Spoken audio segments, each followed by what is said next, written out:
শিক্ষকের ভয় ছাত্রের দিলে থাকলে ছাত্র অন্যায় করতে পারে না। আসামির দিলে যদি বিচারকের ভয় থাকে, আসামি কখনো অপরাধ করতে পারে না।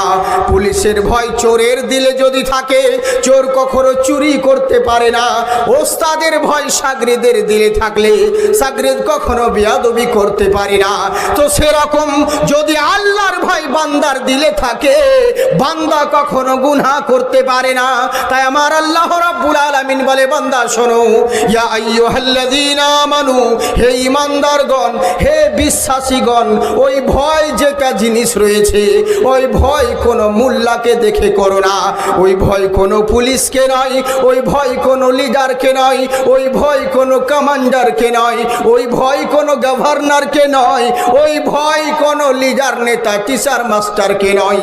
প্রকৃত ভয় যদি করতে হয়, ইত্তাকুল্লাহ, তোমার আল্লাহকে ভয় করো।